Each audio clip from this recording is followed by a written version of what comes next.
Defense Minister, Moshe Yaalon, talking just a couple of weeks ago. Israel is going to hurt Lebanese civilians, to include kids of the family.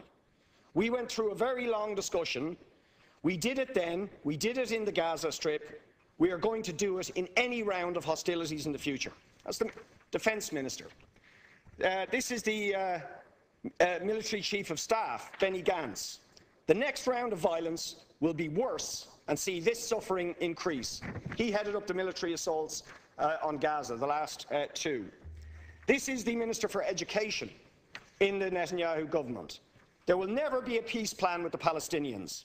I will do everything in my power to make sure they never get a state. He also said, if you catch terrorists, you simply have to kill them. I've killed a lot of Arabs in my life, and there's no problem with that. This is the Minister for Justice. Palestinians are all enemy combatants. This also includes the mothers of the martyrs. They should follow their sons. Nothing would be more just. They should go, as should the physical homes in which they raised the snakes. Otherwise, more little snakes will be raised there. That's the Israeli Minister for Justice in the last few months. The Israeli Deputy Minister for Defense. Palestinians are beasts. They are not human. The Minister for Foreign Affairs, CP Hotley, this is the last one. My position is that between the sea and the Jordan River, there needs to be one state only, the State of Israel. There is no place for any agreement of any kind that discusses the concession of Israeli sovereignty over lands conquered in 1967. Now, these are the official statements of several ministers of the current government of Israel. In one case, actually advocating genocide of all Palestinians, including children, and calling them snakes. Now, can I ask you, Taoiseach, do you not think that if we're defining terrorism, that is the language and thinking of terrorists, that it is absolutely unacceptable in civilized politics, in civilized international relations, for the heads of government of a state that we carry on normal relations with and who you met in Paris to advocate those sort of views when we know they have also led on to the deaths of thousands of Palestinians, innocent men, women and children? What have you to say, Taoiseach, about those sort of views being expressed by the Israeli government? Now, moving on to another story, which is why we started with the video from the Member of Parliament from Ireland, because that is a powerful video. This is the next story coming from Electronic Infodata entitled U.S. Lawmakers Bully Ireland Over Move to Ban Israel's Settlement Goods. Now, here's where we get into another aspect of the story of people actually just doing what's within their rights. As the government of Ireland deciding that, yes, we acknowledge Israel to be a criminal state. We acknowledge that they're violating human rights with impunity, that they're bombing Syria without any repercussions, that they're killing Palestinians on a regular basis and treating them like less than human. So we are going to boycott the goods that they're illegally selling in their illegal occupied territory. It's pretty simple. And now not just Israel attacking them like you would expect, but Congress, U.S. lawmakers standing up to side with them on something that has nothing to do with the United States. But it does, you see, because the U.S. has put itself in with whatever Israel's trying to accomplish overseas, which we can see very clearly by all of U.S. foreign policy in the Middle East and all of the open admissions by Netanyahu and his cabinet about what they're doing. And we can see that Trump, in regard to Iran, the nuclear deal, and basically everything, Al-Tanf in Syria, and even the entire basically everything of value, not value as it's good to Americans, but things that can really change things in Congress have to do with changing things better for Israel. All of the things we've been talking about since the new Congress, very few of them actually had anything to do with helping Americans. And we can see clearly yet again that here's Congress stepping in to do what's best for Israel. Good thing that these people are doing what their constituents actually want. Now, a grouping of U.S. politicians has openly threatened Ireland with economic repercussions, sanctions. What they do, which hurts the people of any country when that country doesn't do what the U.S. empire wants them to do. This is their way of manipulating everybody, which is why a lot of people are trying to get rid of the dependency on the dollar, because this is what gives U.S. the power to use these sanctions against people. And again, why one nation has the ability to cast sanctions on the rest of the world, even over the United Nations, is beyond me. It shows you what the real power structure is.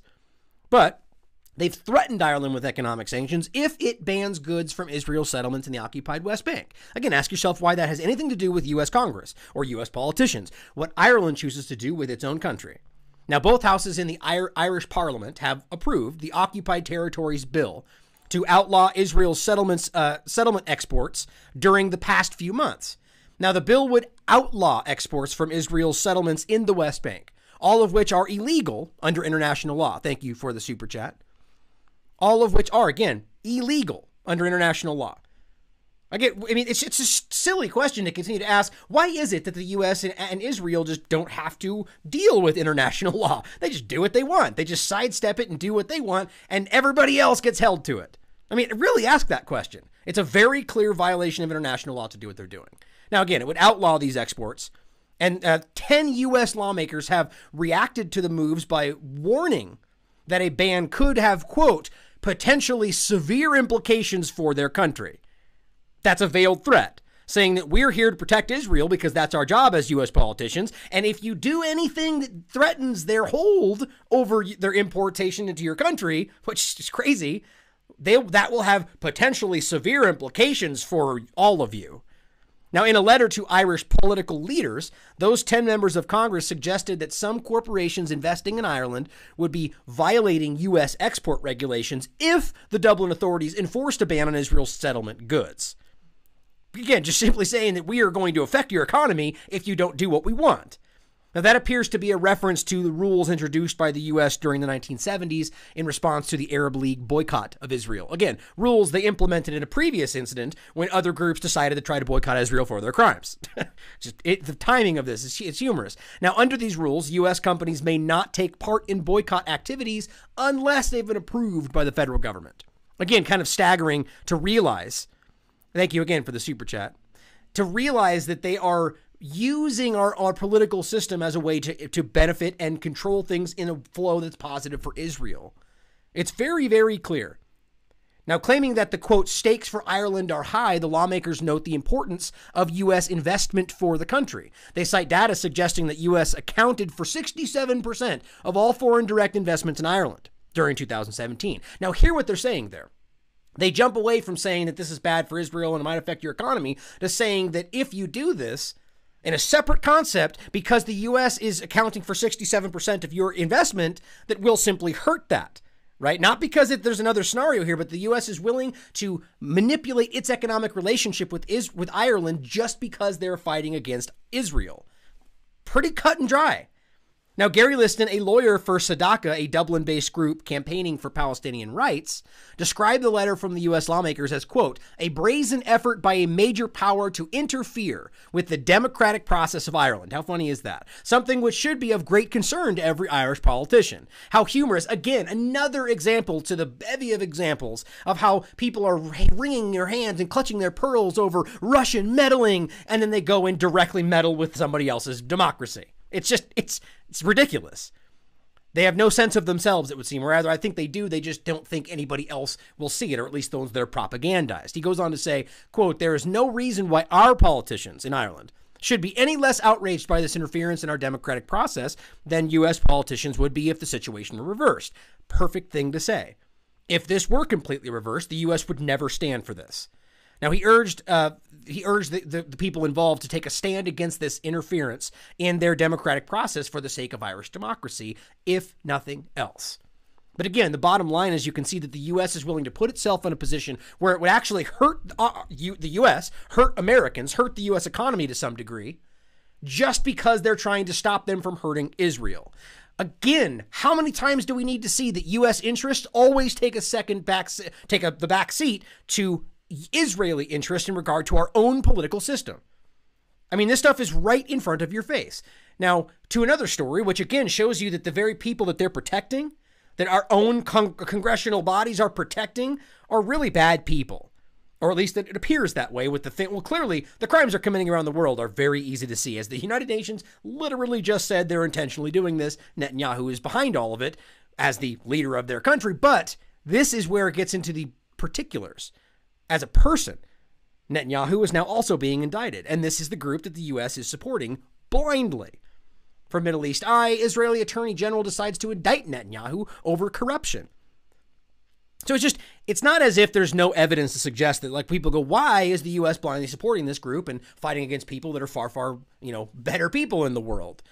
And you go, this is something we can point to and say, look, even his own political system acknowledges that he's corrupt. He is fraudulent. That doesn't mean that indictments can't be fake. It doesn't mean, and first of all, it's important to understand that an indictment is not found guilty of, you're simply being officially charged with a crime.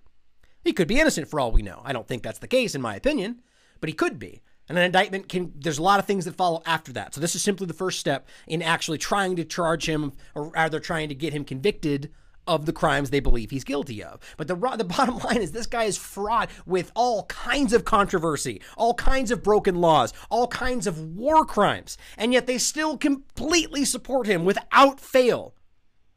It's time to wake up, Americans watching this show, because it's really clear what's actually going on. Now, Israeli Prime Minister Benjamin Netanyahu is now to be indicted for bribery, fraud, and breach of trust, pending a hearing as part of three main corruption cases. Now, the Attorney General said on Thursday that this was all going to be taking place, and this is officially underway at this. This has been a long time coming, actually. A lot of people are reporting on the idea that he's about to be indicted, that these cases are coming. Well, this is officially moving forward now.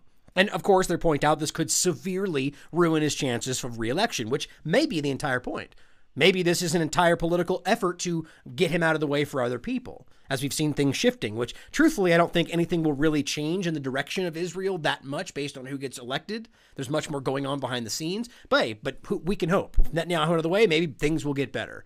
But he's to be given the opportunity to argue against being indicted at a hearing before any charges are actually brought forward. Now, the date for that hearing has not been set, so who knows when that will happen. But in a televised address, Netanyahu dismissed the decision as a witch hunt. Right? So now we have one is a witch hunt and the other is the theater of the absurd, like we talked about. It's just funny how these things that are based entirely on some pretty obvious factual information are just using these button terms, like Trump calls this the witch hunt, and it's the same things we keep hearing.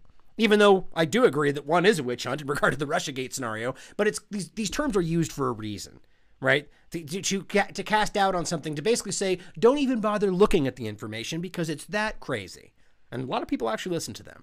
Now, the Attorney General said in his explanation to Netanyahu, quote, "You have hurt the image of public service in public faith and public faith in it. You acted in a conflict of interests. You abused your authority while taking into account other considerations that relate to your personal interests and the interest of your family. You corrupted public servants working under you." It just sounds like every politician I've ever heard of.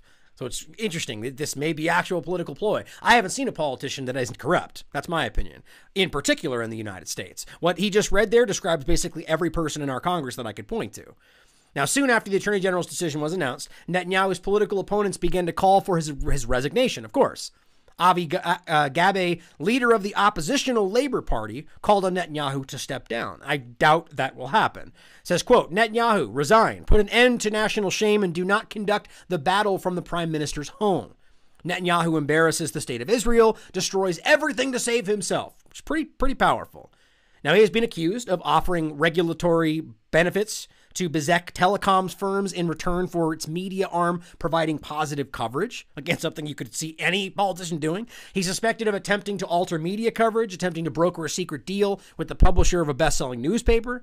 The deal again sought favorable coverage in return for pursuing legislation that would have limited the circulation of one of the paper's rivals. So very clear corruption, saying cast us in a positive light in your paper and I'll manipulate what legislation passes so it'll benefit your paper. This goes back to the beginning of, you could date this all the way back. This reminds me of like the Hearst family in regard to cannabis in the United States and manipulating things based on the success of his newspaper and tree pulp and the stories. This is what politicians do. So it's not just Netanyahu. Netanyahu is clearly corrupt, but so are everybody else involved, and probably including the people that are trying to attack him. I think they're all guilty and corrupt, and I don't want to support any government. But I just want to be able to recognize that it's not just one bad guy that has to get out of the way. It's a corrupt system around the whole thing. Now, again, the favorable coverage in the newspaper I thought was a big one in order to pass legislation to benefit that paper. But Netanyahu and his family are also accused of receiving luxury gifts in exchange for personal or financial favors. Then Netanyahu, of course, denies all the charges and says they're all politically motivated, which could be the case. Now, Netanyahu is currently, which I find interesting in regard to the idea just of how corrupt this person is, may not be aware he is currently holding 3 of the most senior positions in the government. Netanyahu is currently prime minister, he's currently foreign affairs minister, and he's currently defense minister. And this isn't all at once. This was over a process of period of time. And instead of actually just holding elections and having somebody new brought in or appointing somebody new, he just took the positions for himself. A real democracy taking place right in front of us. Now, due to all these issues, Netanyahu has now been seeking support. All of his attacks on him and his, seemingly losing his position. He's been seeking support from his connections he's previously kept mostly from view, those with the very extremist ideologies that we all try to warn about. Here's a great article for the last article of this episode for today from the 21st Century Wire. Netanyahu's slide toward Jewish fascism should shock Americans. Now, this topic in general is something that will get people censored. You cannot discuss the concept of Israeli supremacy or fascism without getting attacked and shut down as an anti-Semite. It's completely off the table, even though we're talking about a political ideology. We're talking about a government that has a right, or that we have a right to criticize as civilians. But no, you can't talk about the reality, otherwise you get cast as a racist. This is the biggest problem. This is the biggest manipulation in this topic. As we all know, as I've covered countless times, they're trying to manipulate the idea of anti-Zionism, of attacking, of really just calling out the crimes of the Israeli government with the idea of anti-Semitism. That is the big deal. And this, what we can see with Netanyahu in risk of losing his next election, really leaning into the extreme right, the people that really embody all of the things that we're worried about. The real, supremacist mentality, the Zionism concept, and how they're hijacking the whole concept, the whole the whole religious ideology. Now, as the article begins, more and more, Israel is finding increasing difficulty in justifying its overtly far-right ethno-nationalists and antiquated apartheid policies, which they very clearly are, in a 21st century world which doesn't regard its policies and practices as civilized or acceptable. Now that would be speaking for about 95% of the world. The sad part is in that 5% are the United States, Saudi Arabia, and the people that will blindly support Israel. The vast majority of the world recognize what they're doing is exactly what the U.S. pretends they're fighting in other places. You just can't ignore that. But one of the main problems facing Israel is its attempts to project this normal image to the rest of the world. And it's that the Zionist doctrine, which claims the whole of former Palestine as being a gift from God, is itself a form of pure ideological fundamentalism. Again, simply saying that, because this is even taking out of context, I would say absolutely misrepresenting what the doctrine actually says, but claiming that they have a right to this land, regardless of who's on it, because it's a gift from God. And this is what we're talking about. This is that Zionist doctrine that we're discussing. And it's now morphed into the official extremist state doctrine, as the article puts it. Now, this extremist ideological stance then gives the state of Israel its sole claim to the West Bank, East Jerusalem, and key portions of Gaza. Hence, Lukid's status quo has gone past the point of no return in terms of Israel's inclusion into the international community, which sees running a pogrom in the 21st century as being not only patently illegal, but also vile in a moral and ethical sense. And just the thing that sticks out for me is the reality that even if you believe that this gift from God concept, how does that account for the Palestinian people and their rights as human beings? You could have a discussion in there somewhere. There's no logical reason to literally occupy someone's land and kick them off and then treat them like lesser human beings. That's the bottom line for me, regardless of what you believe.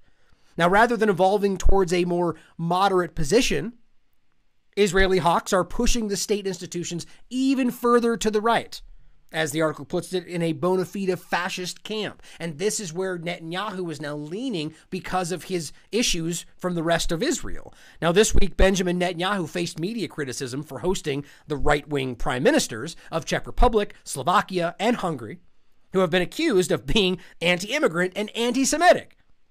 But in response, Lukid MK Anat Berko epitomized Netanyahu's politics in a single sentence. He said, quote, in regard to these people, they might be anti-Semites, but they're on our side, which is staggering. The point is, there have always been extremist elements in the Israeli political sphere. Anyone paying attention can see that there's abundant evidence right in your face to make that clear. And talking about this is being cast as an anti-Semitic idea. There's always been extremist elements.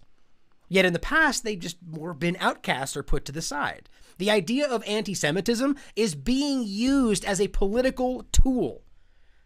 So the idea of pointing the reality of the increasingly extremist mentality of these people that are aligning with the current prime minister is just anti-Semitic, talking about something that has nothing to do with it. We're talking about political ideology. And the reality is that there are a lot of Jews against Zionism and the apartheid state of Israel. And by the U.S.'s own forced definition, being anti-Zionist is now anti-Semitic. Which means that they're now they now feel they basically are calling these Jews anti-Semitic, which is the whole topic is getting out of control.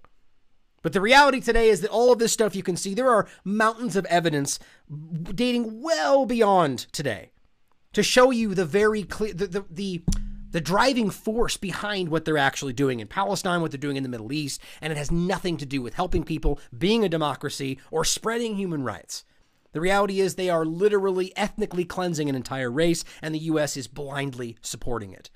And even attacking people that try to call it out as the very thing that they actually are, which is extremists.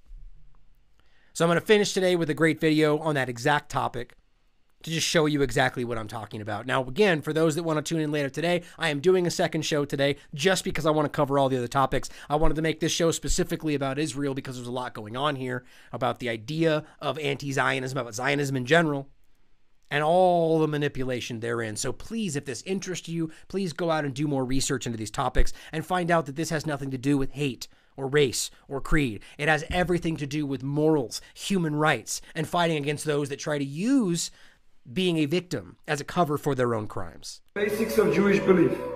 Jews are forbidden to create a sovereign homeland for themselves. We are in exile by divine decree and commanded by the Almighty to be loyal citizens in the countries where we reside. Killing, stealing, occupying another's land, or oppressing an entire people is totally forbidden in Jewish religion. The state of Israel is illegitimate and criminal. It is a rebellion against God and a violation of the Jewish religion.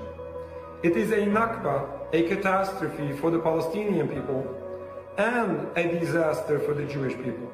We promote a totally free Palestine.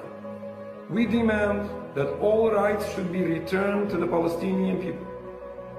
We clearly state that Jews would be far more safe and the Jewish religion would be far better preserved under Palestinian rule over the Holy Land rather than under this illegitimate, destructive state of Israel. That authentic Jewry never recognized the legitimacy of the existence of the state of Israel, and therefore we cannot recognize Jerusalem as its capital. The state of Israel is no benefit to the Jewish people, and certainly the recognition of Jerusalem as the capital of the state of Israel is not in their benefit. Zionist propaganda and intimidation of nations to support their state of Israel does not benefit the Jewish people. On the contrary, it is causing anti-Semitism and hatred towards Jews. The Zionists do this deliberately, dragging us into their conflict in order to further their own interests. We pray for the speedy and total dismantlement of this state of Israel. We hope that this should be peaceful, with no more suffering of anyone involved. And we strongly hope that once this obstacle to peace, this movement of Zionism, this state of Israel is no longer empowered, we, peoples of all backgrounds, can once again live in peace in the Holy Land as we did in the past.